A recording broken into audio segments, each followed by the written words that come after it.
Assalamualaikum, hello, namaste, sat sri akal, केम छो? I hope you all are doing well. So guys, Pakistani ex cricketers एक तरफ PCB के chairman से मुलाकात कर रहे हैं और एक तरफ पीसीबी के एक्स चेयरमैन रमीज राजा बैठकर अब इंडिया की तारीफ कर रहे हैं। इंडिया के बारे में शॉकिंग वर्ड्स कहे हैं रमीज राजा ने। ये वही रमीज राजा हैं जो जब चेयरमैन थे तो इंडिया से सख्त नफरत का इजहार करते थे, साफ साफ एक स्टांस बनाया हुआ था कि इंडिया को हम इस तरह करेंगे, इंडिया को हम नहीं छोड़ेंगे, एशिया कप पाकिस्तान में होगा। बहुत सारी चीजें करी हैं रमीज राजा ने अपने टेन्योर में। आप सबको याद होगा कि किस तरह से रमीज राजा का जो एक बिहेवियर था, जो एक बॉडी लैंग्वेज थी, वो चेंज हुई थी जब वो चेयरमैन थे टुवर्ड्स इंडिया।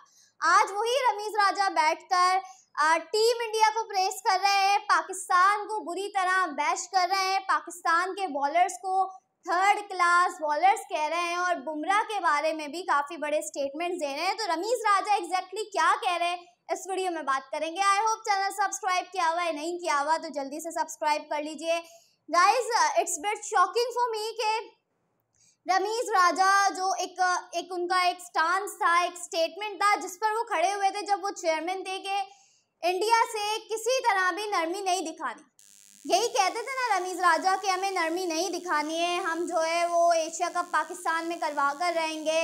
और जो इंडियन जर्नलिस्ट के साथ हुआ था वो भी आप सबको याद होगा कि किस तरह से ट्रीट किया गया था रमीज राजा की जानिब से। अब वही रमीज राजा बैठकर इंडिया की तारीफ करें, उन्हें प्रेस करें, तो ये बात कुछ मतलब एक्सेप्टेंस क्रिएट नहीं कर रही है। बिकॉज कोई आम इंसान यू टर्न ले, कोई आम इंसान या आम फैन इस तरह की बात करे, पहले कुछ या बाद में कुछ तो समझ आता है, लेकिन जो एक्स चेयरमैन रह चुके हैं, जो कि एक बहुत बड़ा नाम रहे हैं, क्रिकेटर रह चुके हैं, वो अगर इस तरह का स्टेटमेंट देते हैं और फिर पहले की बात और अब की बात में खुला तजाद नजर आता है तो फिर यार सवाल पैदा होता है। आपको याद होगा जब पाकिस्तान ने वर्ल्ड कप में टीम इंडिया को 10 विकेटों से हराया था, जब रमीज राजा ने ये एक स्टेटमेंट दी थी कि हमने $1 मिलियन इंडस्ट्री को शिकस्त दे दी। ये रमीज राजा ने खुद कहा था बाकायदा। जो लोग जानते हैं रमीज राजा को पहले से, जो स्टेटमेंट्स का पता है उनको चले ठीक है, लेकिन जिनको नहीं पता मैं एग्जैक्ट स्टेटमेंट बता देती हूँ कि रमीज राजा ने लिटरली ये बोला था कि पाकिस्तान ने $1 मिलियन की इंडस्ट्री को शिकस्त दे दी है। जब पाकिस्तान ने 10 विकेटों से हराया तो रमीज राजा पैसों को बीच में ले आए थे और पैसों का ताना दिया था इंडिया को, और उनका जो वे था वो इस तरह था कि यार तुम्हारे पास पैसे होंगे लेकिन हम जीत गए। ये रमीज राजा ने किया था। आज वही रमीज राजा बैठकर बात कर रहे हैं कि टीम इंडिया हर महीने पाकिस्तान से 1000 साल आगे चली जाती है। आज वही रमीज राजा बैठकर टीम इंडिया को प्रेस कर रहे हैं, कह रहे हैं कि हमारी क्रिकेट और इंडिया की क्रिकेट में 10,000 साल का फर्क आ चुका है। वो हमसे इतना आगे चले गए हैं कि हम तसव्वुर भी नहीं कर सकते कि हम इंडिया को कहीं तरह से भी बीट कर दें। ये बात रमीज राजा आज खुद बैठ के बोल रहे हैं जो पहले कुछ और बोल रहे थे। आप स्टेटमेंट देखो, क्या स्टेटमेंट पहले उन्होंने दिया जब वो चेयरमैन पीसीबी थे। अब आप उनका स्टेटमेंट देखो जब वो कुछ नहीं रहे, चेयरमैन पीसीबी नहीं रहे, he is working as commentator, अब वो कुछ और कह रहे हैं। मुझे समझ नहीं आता कि एक बात पर क्यों अटल नहीं रहते। भाई बोला है तो मान लो कि भाई हमने ऐसा बोला था और अब भी हम नहीं प्रेस करेंगे, नहीं करें प्रेस, क्योंकि जब चेयरमैन पीसीबी थे जब तो साफ साफ इनकार कर दिया था कि हम बिल्कुल नहीं झुकेंगे, हम कोई नरमी नहीं दिखाएंगे। हुआ क्या एनडीए? आपकी बातें हवा बन गई, आप कुछ नहीं कर पाए, आप पाकिस्तानी फैंस के लिए एशिया का पूरा पाकिस्तान में नहीं करवा पाए। कहाँ गया वो पावर आपका? आज आप पाकिस्तान क्रिकेट पे बैठकर तनकीद कर रहे हो। कौन लाया है इन खिलाड़ियों को? किसने बाबर आजम को फ्री हैंड दिया था सिलेक्शन में? किसने कहा था कि बाबर आजम को खुली छूट है सिलेक्शन में, जिसको सिलेक्ट करना है, जिसको लेकर जाना है लेकर जाए? किसने बाबर आजम को क्रिकेट से बड़ा बना दिया था, पाकिस्तान क्रिकेट से बड़ा बना दिया था? किसने एम्फसाइज किया था बाबर रिजवान की ओपनिंग जोड़ी को? कौन बैठ के तारीफों के पुल बांधता था पाकिस्तान टीम की? हत्ता के वो तो भाई जिम्बाब्वे से हारे और पता नहीं क्या क्या किया, फाइनल हारे, लेकिन फिर फाइनल में पहुंच गए। ये मेंटालिटी मेरी भी थी कि हम फाइनल में पहुंच गए, मैं खुश हूँ। लेकिन यार आप फाइनल में पहुंच रहे हो और आप ट्रॉफी नहीं उठा रहे तो इट्स नॉट गुड। आप एक बार ऐसा कर रहे हो, आप बार बार ऐसा कर रहे हो। कभी आप सेमीफाइनल से नॉकआउट, कभी फाइनल से, एशिया कप के फाइनल में आप श्रीलंका से हार गए, फिर भी हम आप बोल रहे हो कि इस टीम को डिफेंड करो, तो कहीं से भी नहीं बनता। अब आप खुद बैठ के बोल रहे हो कि कप्तान को ये नहीं आता या कप्तान को जो है वो एक्स्ट्रा प्रेशर है, रिजवान को हटा दो, फखर को ले आओ, ये करो वो करो।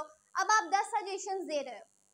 जब आप चेयरमैन पीसीबी थे तब आपकी सजेशंस कहाँ चली गई? जो जब आप किस तरह से मतलब किस तरह से बैठ के इंडिया की तारीफ कर रहे हो, क्या इंडियंस को समझ नहीं आता? क्या उन्हें इस चीज का अंदाजा नहीं है, उन्हें इस चीज का पता नहीं है कि आपने पहले उनके बारे में क्या बात बोली है? वो तो सब देखते हैं, सबको सुनते हैं, सबको जानते हैं कि कौन आपके बारे में क्या बोल रहा है। आज आप पाकिस्तान की बॉलिंग को थर्ड क्लास बॉलिंग बोल रहे हो। आप अपने चेयरमैन पीसीबी के टेन्योर में इन्हीं बॉलर्स को डिफेंड कर रहे हैं। अब आपको पाकिस्तान की बॉलिंग थर्ड क्लास बॉलिंग नजर आने लगी और बुमराह आपको लेजेंड नजर आने लगा है अक्रॉस ऑल फॉर्मेट्स। पता है हमें, Jasprit Bumrah is a legend. लेकिन ये बात अब क्यों बोली जा रही है? पहले क्यों नहीं बोली गई? पहले जो ये आप रिस्पेक्ट अभी शो करवा रहे हो वर्ल्ड कप जीतने के बाद से, ये रिस्पेक्ट पहले क्यों शो नहीं करवाई गई? पहले ये क्यों नहीं बताया गया कि इस मामले को इन अ रिस्पेक्टफुल मैनर भी हैंडल किया जा सकता था? पहले ये क्यों नहीं बताया कि जिस पावर की आप बड़ी बड़ी बातें करते हो वो पावर कहीं का नहीं रहा? इन द एंड बीसीसीआई की जीत हुई, एशिया कप का हुआ, हाइब्रिड मॉडल पर हुआ। आपकी जो बातें थी, बड़े बड़े स्टेटमेंट्स, अना तकब्बुर, जिस तरह से आप पाकिस्तान के जर्नलिस्ट जो थे उन्हें ट्रीट कर रहे थे, आप बैंड लगा रहे थे, एक पर तो लगाया वो तो ठीक था, लेकिन बाकी लोगों को जिस तरह आप ट्रीट कर रहे थे, वो चीज आपको बताती है कि आपसे कुछ सवाल पूछा जाता था और आप इतनी अकड़ में जवाब देते थे। अगर आप में इतना पावर, इतनी ताकत होती तो करवाते एशिया कप, देते पाकिस्तानी फैंस को ये खुशी। आपने नहीं करवाया एशिया कप, आप फेल हो गए और आज आप बैठ के उन्हीं लोगों की तारीफ कर रहे हो जिनके लिए आप नफरत का इजहार करते थे जब आप चेयरमैन पीसीबी थे। पता नहीं क्यों कुछ लोगों को ये आदत होती है कि पाकिस्तान इंडिया को लेकर मतलब बाकायदा पॉलिटिक्स की जाती है, लोगों की सिंपैथी लेने के लिए ये शो करवाया जाता है कि ये दोनों मुल्क एक दूसरे से नफरत ही नफरत करेंगे, कोई रिस्पेक्ट नहीं है, कोई कुछ नहीं है। क्यों होता है? आप अपना काम करो, आप अपने काम से शो करवाओ कि आप कितने कैपेबल हो,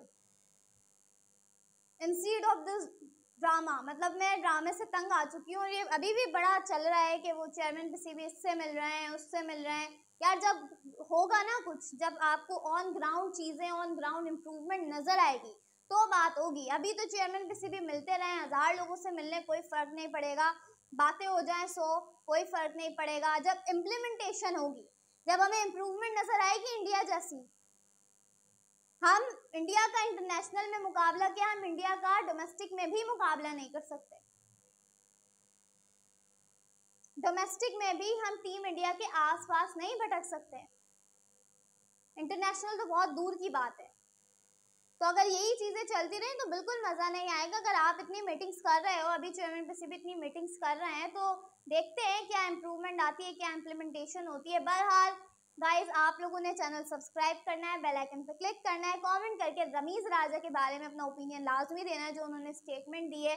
इंशाल्लाह अगली वीडियो में मुलाकात होगी, तब तक के लिए अल्लाह हाफ़िज़।